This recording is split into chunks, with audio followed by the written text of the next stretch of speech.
Merhabalar değerli izleyenler. Bugün Erdem Özdemir abimizle beraberiz. Kendisi Uygur müzik araştırmacısı. Aynı zamanda dutları çok güzel çalar ve Uygur şarkılarında çok güzel besteler. Bizim ozanımızdır kendisi.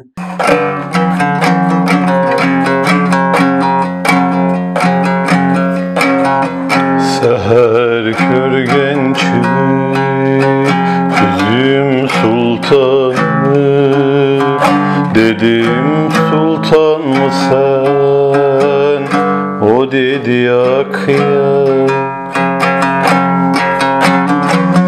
Gözleri yalkın,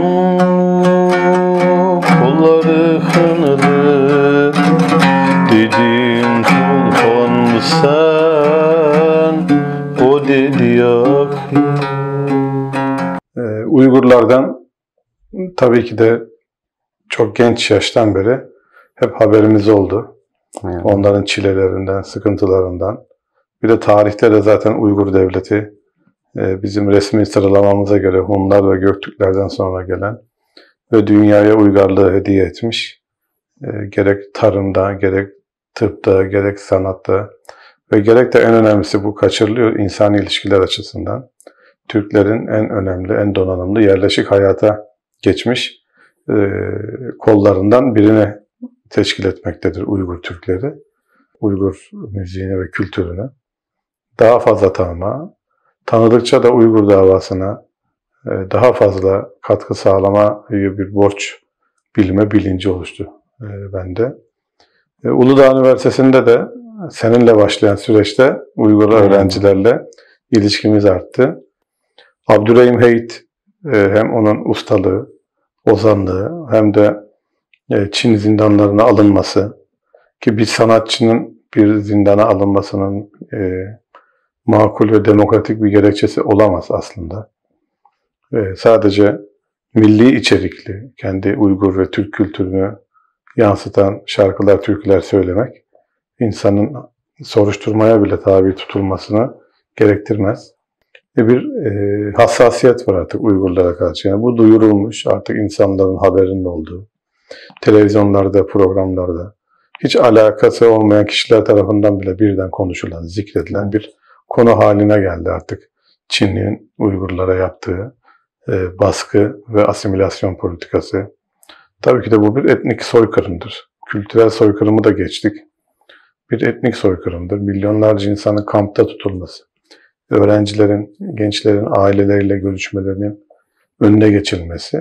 Bu şu zamanda değil, dünyanın hiçbir zamanında, yani ilkel zamanlarda bile hoş karşılanacak, kabul edilebilecek bir durum değildir. Ben Uygur öğrencilerin, Uygur gençlerinin ve bütün Uygur fertlerinin öncelikle yaptıkları işi iyi yapmalarını, hangi bölümlerde okuyorlarsa orada yüksek derecelerle mezun olmalarını onlara öneriyorum.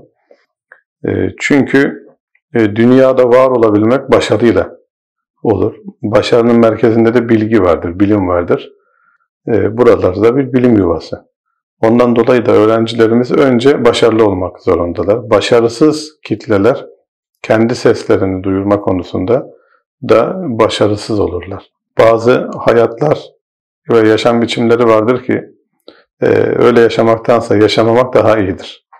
Eğer öyle bir baskı altındaysa ki o sanatçı ruhlu insanlar baskı altında asla mutlu olamazlar.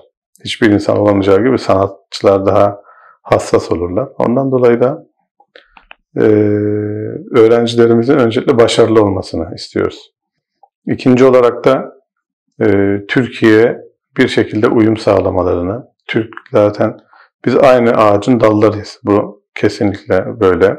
Aramızda yani binlerce kilometre mesafe olsa bile, 1000 yıllık bir ayrılık olsa bile, işte dillerimiz arasındaki benzerlik, yemeklerimiz arasındaki benzerlik, benim de araştırdığım müziklerimiz arasındaki benzerlik, insani özelliklerimiz, iyiliklerimiz, hümanizmaya katkılarımız hep aynı. Şimdi Osmanlı Devleti'nin manevi kurucusu Şeyh Edebali der ki, insanı yaşat ki devlet yaşasın. Önce insanı yaşatmak zorundayız. Türkiye Türkleri de bir kere Türklük iyiliktir diyoruz ya hep. Türkiye Türkleri kardeşlik hukukunun, soydaşlık hukukunun Sonrasında da dindaşlık hukukunun ne olduğunu iyi bilir. Türkiye bütün mazlum Türklerin, hatta Türk olmayan mazlumların sığınağı olmuştur. Bazen bu abartılmaktadır. Ama aynı soydan, aynı kültürden, aynı töreden geldiğimiz kişiler için durum muhakkak farklıdır. Türkiye Türkleri, Uygur Türklerini bence tanımalı. Burada Uygur Türklerine, sizlere görev düşüyor. Onların çilelerine, yaşadıklarına doğrudan tanık olmalıdır. Yani sizden bunları dinlemeleri çok önemlidir. Türklerin bağlı olduğu Türk töresine, yönetim biçimine, yazılmamış bir anayasaya Türkler kadar, yönetilen kadar yöneten de bağlıydı. Hep bir söz söylenir ya, töre konuşunca han susar derler. Doğru. Bizde bugün töremiz, kültürümüz, dinimiz, yaşam biçimimiz, müziğimiz, sanatımız, folklorumuz, bunların hepsiyle biz büyük bir Türk milletiyiz. Birbirine yakınlığını biliyoruz. Bunlara sahip çıkılması, bu birliktelik üzerinden hareket edilmesi ve kendi soydaşlarına öncelikle ve dindaşlarına, hem soydaş hem dindaşlık olduğu zaman daha da bağlılık içerir. Ama tabii ki de mazlum olan bütün de insanlara karşı duyarlılığımızı, Türk milletini kaybetmemesi gerekiyor. Bir tane güldüm da deyimin tane buldum. Bir tane güldüm da deyimin tane buldum. Ehli başımdan dileği bigane buldum yareyi, bigane buldum yareyi.